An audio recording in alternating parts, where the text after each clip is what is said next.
Okay guys, welcome back to my YouTube channel A. Medical Knowledge. In this video, we will discuss British empiricist or British empirism in detail. So before discussing the empiricist, we have to know that what is basically empirism is. So empiricists believe that knowledge comes from experience and observation of the world around us. This is the simple definition of empiricist. जो एम्पिरिसिस्ट थे वो ये believe रखते थे, उनका ये यकीन था कि जो नॉलेज है, जो हमारे पास इंफॉर्मेशन है, वो हम एक्सपीरियंस से या ऑब्जर्वेशन जो हम चीज़ें ऑब्ज़र्व कर रहे थे, जो अपने इर्द गिर्द वर्ल्ड अराउंड अस, मतलब जो अपने इर्द गिर्द ऑब्ज़र्व कर रहे थे, उन्हीं की वजह से हम नॉलेज को गेन करते हैं। इनका ये मानना था। आप ये सारा कुछ पढ़ सकते हैं, लेकिन जो इम्पॉर्टेंट है वो मैं आपको यहाँ पढ़ा रही हूँ। According to empiricist, knowledge is not innate or predetermined but rather acquired through empirical evidences. सो एम्पेरिसिस्ट का ये मानना था कि नॉलेज जो है वो हमारे पास इनेट का मतलब होता है बाय बर्थ, मतलब हमें इनेट इनहेरिटेड नहीं मिलती है। जो हमारे पास नॉलेज है वो हमें नहीं मिलती, इनका ये मानना था। और प्री डिटरमाइंड जो है वो नहीं होती, मतलब हमें जो नॉलेज है हमारे दिमाग के अंदर हम एक्सपीरियंस और ऑब्जर्वेशन के ज़रिए से करते हैं, इसके अलावा और कोई तरीका नहीं है नॉलेज को हासिल करने का। इसके अंदर जो टर्म है वो इंपॉर्टेंट नॉलेज और empirical evidences. So what is empirical evidences? Empirical evidences are those which relies on observation and experimentation. देखिए ये मैंने यहाँ लिखा हुआ है, empirical evidences which relies on observation and experimentation, they provide support for the existence of the material reality। ये होते हैं empirical evidences, ऐसे evidences जो कि observation और experimentation पर rely होते हैं, उनको वो ज़रूरत होती है empirical evidences, वो कहलाते हैं जो observation और experimentation पर rely करते हैं। ठीक है, अब हम जो हमारे पहले एम्पिरिसिस्ट है वो जॉन लॉक को डिस्कस करेंगे, लेकिन मैं आपको एक और बार ये फिर ब्रिटिश एम्पिरिसिस्ट और ब्रिटिश एम्पिरिज्म बता देती हूँ एक लाइन में। इनका ये मानना था कि हम नॉलेज हासिल करने का सिर्फ एक ज़रिया, वो एक्सपीरियंस है या फिर ऑब्जर्वेशन है। हम दुनिया में ऑब्ज़र्व करते हैं चीज़ों को, फॉर एग्ज़ाम्पल कि कैट की दो आँखें हैं, इसकी ये टेल है, तो हम उसके मुताबिक अपने दिमाग के अंदर एक कॉन्सेप्ट बना लेते हैं, एक पिक्चर बना लेते हैं, उससे हमें नॉलेज मिलती है। बस ये इनका कहना था, और इनका कुछ और नहीं है कि और ये था कि नॉलेज जो इनेट होती है प्री डिटरमाइंड नहीं होती, पहले से हमें जो है हम नॉलेज लेके पैदा नहीं होते, बल्कि हम हासिल करते हैं इसको। ठीक है, अब हम जॉन लॉक का वर्क डिस्कस कर लेते हैं। तो क्योंकि हमें अब बेसिक का पता चल गया है तो हमें इसका वर्क भी समझ आ जाएगा। पर्सपेक्टिव इसका देखते हैं। He said that our mind is tabula rasa. Tabula rasa का मतलब होता है blank piece of paper. He said that all our knowledge and all our idea and knowledge comes from experience. ये इसका पर्सपेक्टिव था। इसने कहा कि हमारा माइंड जो है वो टेब्यूला रासा है। टेब्यूला रासा का मतलब होता है ब्लैंक पीस ऑफ पेपर। हमारा दिमाग बिल्कुल खाली होता है, हम इसको जिस तरह मर्ज़ी चाहे मोल्ड कर सकते हैं, जिस तरह की इंफॉर्मेशन चाहे उसके अंदर डाल सकते हैं। उसने कहा इंफॉर्मेशन फिर आती कैसे है, नॉलेज हमारे पास कैसे आती है? नॉलेज आती है एक्सपीरियंस से। नॉलेज और आइडिया हमारे दिमाग में क्या आता है? एक्सपीरियंस से आता है। अब एक्सपीरियंस में क्या क्या शामिल होता है? जॉन लॉक ने एक्सपीरियंस को फर्दर 2 कैटेगरीज में डिवाइड किया, which is sensation and the second one is reflection. Sensation आपने पहले भी परसेप्शन में पढ़ा होगा। परसेप्शन एंड सेंसेशन ये साइकोलॉजी की बहुत इंपॉर्टेंट टर्म है। हम तो एम्पिरिसिज्म का रोल देख रहे हैं साइकोलॉजी के अंदर। हम यहाँ पे सेंसेशन की बात करते हैं कि होते क्या है। सेंसेशन सेंसरी परसेप्शंस होते हैं। ठीक है, अब सेंसरी परसेप्शंस में क्या होते हैं? सेंसरी परसेप्शंस में हमारे पास सेंसेस आ जाती है, जो हमारी 5 सेंसेस है। जैसे eyes is use for vision purpose, ears are use for auditory purpose, nose is used for olfactory purpose, and our tongue is used for taste purpose, as well as our skin is used for the touch purposes or other or for the sensation of different objects। ठीक है, ये आता है sensation में कि हम अपने sensory perception का, सेंसरी रिसेप्टर्स को इस्तेमाल करके नॉलेज लेते हैं। अब उसके अंदर जो है हम डिटेल के अंदर डिस्कस करते हैं जो सेंसरी परसेप्शन में होता क्या है। सेंसरी परसेप्शन में हम डायरेक्टली परसीव करते हैं the qualities of the external object. हम सिर्फ क्वालिटीज़ को एक्सटर्नल ऑब्जेक्ट की परसीव करते हैं। और ठीक है, हम इससे हम जो है ना वो आप कह लें कि एक्सपीरियंस हासिल करते हैं सेंसेशन के ज़रिए से। ठीक है, हम कोई भी चीज़ सेंस करते हैं, उससे हमें पता चलता है। इसकी आइज़ से अगर हम किसी चीज़ को देख रहे होते हैं तो हमें पता चलता है इसकी ये शेप है। अगर हम टच करते हैं हमें उससे सॉफ्टनेस का पता चलता है, उसकी हार्डनेस का पता चलता है, उसके टेक्सचर का पता चलता है। ये हम सेंसेस से इंफॉर्मेशन या नॉलेज लेते हैं ना, तो ये सेंसेशन का इंपॉर्टेंट रोल होता है नॉलेज हासिल करने में। और ये है reflection, internal operations of mind. Reflection जो एक्सपीरियंस हम कैसे लेते हैं सेंसेशन और रिफ्लेक्शन से, रिफ्लेक्शन दूसरा पॉइंट है। इंटरनल ऑपरेशंस ऑफ माइंड, कि हमारे दिमाग के अंदर जो ऑपरेशंस हो रहे थे उनसे भी हम नॉलेज को हासिल करते हैं। इसके अंदर आ जाता है थिंकिंग, आ जाता है डाउटिंग, आ जाता है weighing pros and cons. Pros and cons का मतलब होता है advantages and disadvantages of something और द ऑब्जेक्ट। अब हम इसको भी रिफ्लेक्शन को एक बार जिस तरह हमने सेंसेशन को देखा थोड़ा डिटेल में देख लेते हैं। ये देख लें, doubting, thinking, reasoning, believing, weighing pros and con, जिसको disadvantage and advantages of something कहते हैं। डिसीजन मेकिंग, ये हमारे मेंटल ऑपरेशंस है, हमारे मेंटल प्रोसेसेस है। अब मैं आपको इसका व्यू दे देती हूँ, इसके पर्सपेक्टिव का, और इसकी जो नॉलेज है वो हम कैसे गेन करते हैं। अब लॉक ने हमें कहा था कि हमारा माइंड है टेब्यूलर रास्ता। मतलब टेब्यूलर रास्ता जो है एक टर्म है, और इसका मतलब होता है कि ब्लैंक पीस ऑफ पेपर, खाली पेपर की तरह हमारा दिमाग है। हम जो भी इसके अंदर जो हासिल करते हैं या हम नॉलेज लेना चाहते हैं तो हम वो एक्सपीरियंस से करते हैं।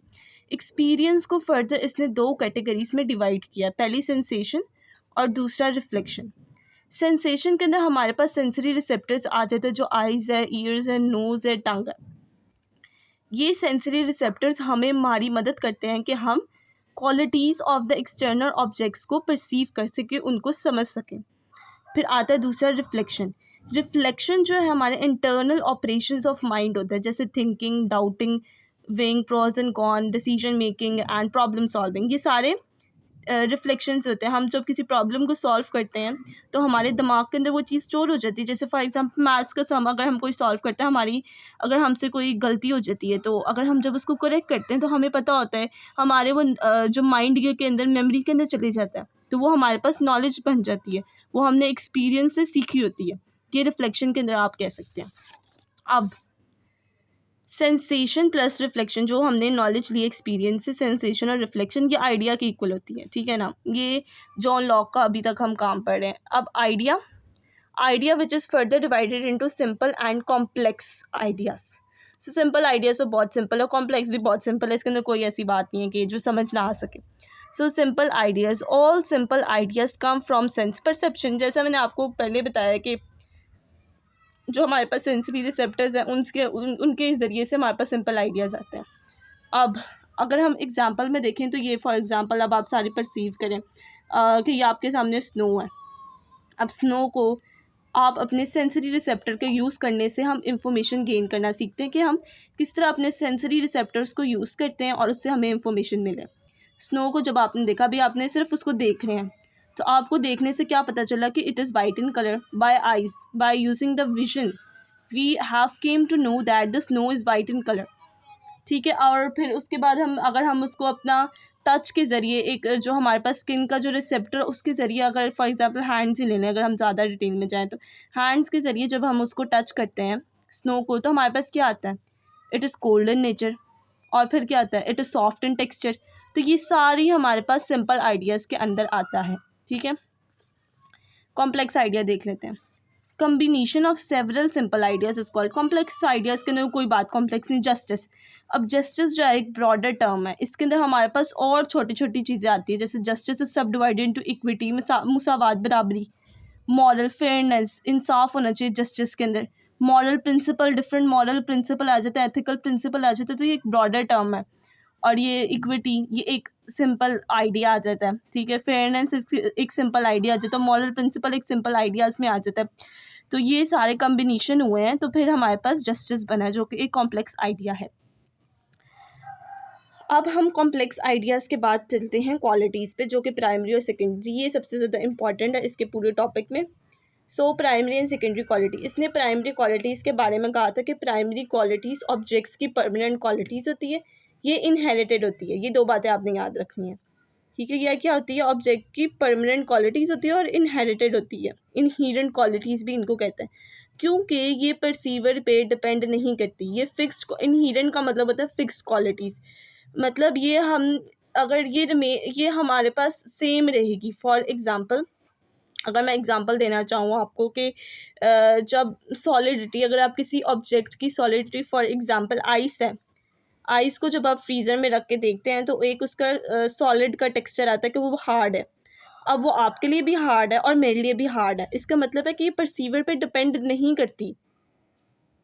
चाहे आप उसको देखें या चाहे मैं उसको देखूँ तो वो मुझे हार्ड ही लगेगी। तो ये क्या होगी? परमानेंट क्वालिटी होगी ना। और इनहेरेंट का मतलब होता है फिक्स्ड। इनहेरेंट का जो मतलब होता है वो होता है फिक्स्ड, का मतलब ये चेंज नहीं होती। अगर आप इसको फ्रीज़र में रखेंगे तो वो चेंज नहीं होगी। मतलब वो ऐसी क्वालिटीज़ जो कि चेंज ना हो और ना ही डिपेंड करें परसीवर पे, ऑब्जर्वर पे, वो प्राइमरी क्वालिटीज़ कहलाती है। आगे हम डिस्कस में इसको और डिटेल में करेंगे discuss. What are secondary qualities? Are not objectively real but subjectively perceived. अब ये थोड़ी मुश्किल टर्म है तो मैं आपको आगे एक्सप्लेन और डिटेल में करने की कोशिश करती हूँ। हमारे पास पहली थी पेज, अब हम दूसरे पेज पे चलते हैं। सो ये आ गया, ये प्राइमरी क्वालिटीज़ के अंदर शेप आ गई। शेप चेंज नहीं होती, फिक्स होती है। Size, solidity, density, mass, figure, mobility and weight, ये परमानेंट क्वालिटीज़ होती है। ये तो आपको प्राइमरी का मेरे ख्याल से क्लियर हो गया। परमानेंट क्वालिटीज़ होती है, इनहेरेंट होती है, मतलब फिक्स्ड होती है और परसीवर पे डिपेंड नहीं करती। इससे ऑपोजिट ही यहीं पे है, ये परमानेंट नहीं होती, ये परसीवर पे डिपेंड करती है। ठीक है, समझ आ गई कि आप किस तरह इसको परसीव करते हैं। इसकी एग्जांपल जब दूंगी तब आपको और अच्छे तरीके से आएगी। इसके अंदर आता है colour, smell, taste and sound. For example smell की अगर हम बात करें तो कुछ लोग होते हैं उनको परफ्यूम के अंदर जो है वो शार्प स्मेल पसंद होती है, थोड़ी तेज़। कुछ होते हैं उनको मीठी स्मेल पसंद होती है। तो ये आपकी परसीव पे डिपेंड करता है, आपकी परसेप्शन पे डिपेंड करता है कि आप किस तरह उनको लेते हैं। कुछ शार्प स्मेल को अच्छा समझते हैं, कुछ नहीं अच्छा समझते। तो ये एक होगी, क्या होगी क्वालिटी? डिपेंडेंट क्वालिटी होगी ना, कि ये परसीवर पे डिपेंड कर रही है। कलर भी इसी तरह है, टेस्ट भी इसी तरह और साउंड भी इसी तरह है। सो जॉन लॉक के जो, अब अगर मैं सारे काम को आपको बताऊं कि इसका पर्सपेक्टिव क्या था, इसका पर्सपेक्टिव ये था कि हमारा mind tabula rasa, that is blank piece of paper. और फिर ये कहता है कि हम जो सारी नॉलेज है वो किस तरह इकट्ठी करते हैं अपने एक्सपीरियंस से। नॉलेज थ्रू एक्सपीरियंस को इसने फर्दर डिवाइड किया है सेंसेशन और रिफ्लेक्शन में। सेंसेशन जो है it includes our sensory receptors, that is our eyes, nose, ears, tongue and our skin. और इसके अंदर जो है वो होता है कि सेंसेशन के अंदर कि हम अपने सेंसरी रिसेप्टर्स को यूज़ करके नॉलेज को गेन करते हैं। फिर दूसरा आता है रिफ्लेक्शन। रिफ्लेक्शन के अंदर आता है हमारे internal mind operations, that is thinking, doubting, weighing pros and con, decision making, problem solving. ये सारे हमारे पास रिफ्लेक्शन के अंदर आते हैं। सो रिफ्लेक्शन के अंदर जो है जो चीज़ें हम अपने दिमाग का यूज़ करके, प्रॉब्लम सॉल्विंग, डिसीजन मेकिंग, ये सारी जब चीज़ों को यूज़ करके हम कोई सोल्यूशन निकालते हैं तो उसको हम रिफ्लेक्शन के अंडर कंसिडर करते हैं। और वो जो नॉलेज जिसके अंदर आती है वो एक्सपीरियंस के ज़रिए से हम हासिल करते हैं, वो नॉलेज वो आती है रिफ्लेक्शन में। अब sensation plus reflection which is equals to ideas. अब आइडियाज़ के अंदर जो है आपको पता है कि हमारे पास सिंपल और कॉम्प्लेक्स आ जाते हैं। सिंपल आइडिया सेंसरी रिसेप्टर्स पर डिपेंड होते हैं, इसलिए मैंने आपको स्नो की एग्जांपल बताई है। और फिर कॉम्प्लेक्स आइडियाज़ जो है वो combination of several simple ideas होते हैं। फिर मैंने आपको क्वालिटीज़ बताई है, primary and secondary qualities. Primary qualities are permanent qualities, they are inherent, मतलब फिक्स होती हैं। और तीसरी बात मैंने आपको बताई है कि इंडिपेंडेंट ऑफ परसीवर। उसके बाद मैंने आपको एग्जांपल्स इसकी बताई हैं प्राइमरी क्वालिटीज़ की। फिर सेकेंडरी क्वालिटीज़ के बारे में मैंने आपको बताया कि ये डिपेंड करती हैं परसीवर के, ऑब्जर्वर के, कि इसको कैसे ऑब्जर्व करता है। ये इनहेरेंट नहीं होती, परमानेंट नहीं होती। इसके अंदर कलर, स्मेल और टेस्ट और साउंड आ जाते हैं आपके पास एग्जांपल्स में। अब ये सारे को अगर हम करें, ये सारा इसके आइडिया को देखें तो इसने किसी जॉन लॉक ने एक जो है वो थेरी उसको रिजेक्ट किया था। किस कौन सी थेरी को रिजेक्ट किया था? This theory has rejected the concept of Rene Descartes of innate ideas. Innate ideas जो है ना, रेने डिकार्ड्स को वो ये कहता था कि हमारे आइडियाज़ जो है वो इनेट होते हैं, हमारे पहले ही हमें हेरिडिटी में सारा कुछ मिला होता है। ये रेने डिकार्ड्स को कहता था। हम इसको डिटेल में ज़रूर डिस्कस करेंगे अपनी अपकमिंग वीडियो में, लेकिन नेक्स्ट वीडियो में हम जॉर्ज बर्कले के बारे में डिस्कस करेंगे इन डिटेल। इसका भी कॉन्सेप्ट बहुत मज़े का है। उम्मीद है मुझे कि आप लोगों ने ये अच्छे तरीके से वीडियो को एंजॉय किया होगा, आपको पूरी इन्फॉर्मेशन मिली होगी। तो लाइक, शेयर और subscribe my YouTube channel and keep watching my channel and wait for the upcoming video of George Berkeley. Thank you.